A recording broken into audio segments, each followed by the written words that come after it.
Bu video takker beton quyish jarayoni va muhim xavfsizlik qoidalarini o'rgatuvchi video hisoblanadi. Ishni boshlashdan oldin videoni oxirigacha ko'ring va xavfli holatlarni oldindan bilib oling. Baxtsiz hodisalarning oldini olish va xavfsiz ishlash uchun barchamiz birga amal qilaylik. Umumiy xavfsizlik qoidalari. Bu takker mashinasida beton quyish paytida amal qilish kerak bo'lgan umumiy qoidalardir. Ish paytida shaxsiy himoya vositalarini albatta taqing. Ishdan oldin va keyin har doim ish joyini toza va tartibli saqlang. Barcha ishlar faqat ruxsatnoma olingandan keyin bajarilishi kerak. Ish paytida yurish yo'laklari va bosh joyini ta'minlang. 2,5 ohmdan yuqorida ishlaganda xavfsizlik kamarini mahkamlang. Xavfsizlik moslamalari va jihozlarini ruxsatsiz yechish taqiqlanadi. Og'ir texnikalar, ekskavator, pogruzchik ish radiusiga yaqinlashish taqiqlanadi. Ish boshlashdan oldingi tekshiruvlar. Quyidagilar ish boshlashdan oldin albatta tekshirilishi kerak bo'lgan bandlardir. Shaxsiy himoya vositalarini tekshirish, kaska bo'gichi va xavfsizlik poyabzali mahkamligini tekshiring. Texnikaning tashqi holatini tekshirish, yoriqlar, moy oqishi va o'zgarishlar bor-yo'qligini tekshiring.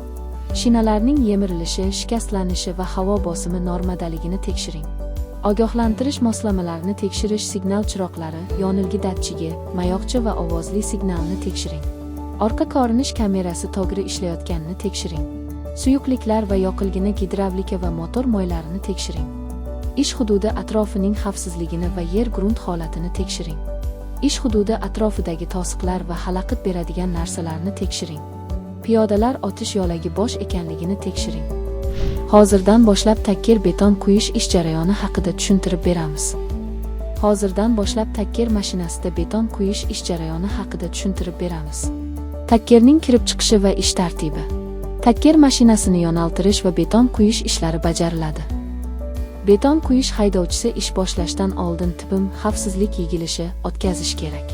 Haydovchi mashinaga chiqayotganda 3 nuqtali tayanchni saqlash kerak. Agar haydovchi 3 nuqtali tayanchga amal qilmay mashinaga chiqsa, yiqilish yoki toyib ketish baxtsiz hodisasi yuz berishi mumkin. Haydovchi mashinaga o'tirgach, xavfsizlik kamarini taqishi, odamlarni aniqlash tizimi ishlayotganini tekshirishi va zavod liniyasiga soatiga 10 km dan past tezlikda sekin kirish kerak. Haydovchi takker mashinasi kirayotganda signal ovozi eshitilsa, mashinani vaqtincha to'xtatib kutib turish kerak. Signalchi mashina kelayotgan signal ovozini eshitganda, shlagbaum ko'tarish tugmasini bosib uni ochadi.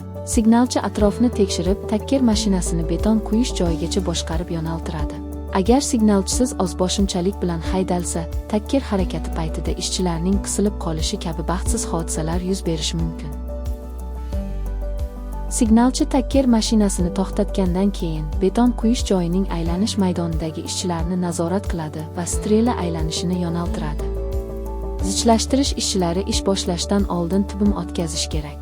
Ishchilar beton quyish paytida maxsus himoya ko'zoynagini taqqan holda ishni bajarishlari kerak. Agar himoya ko'zoynaksiz ishlamoqchi bo'linsa, beton ko'zga sachrab, og'ir jarohatlarga olib kelishi mumkin. Shuningdek, haydovchi orqaga yurganda mashina ortini va ko'rinmaydigan kor zonalarni tekshirib, keyin ishlash kerak.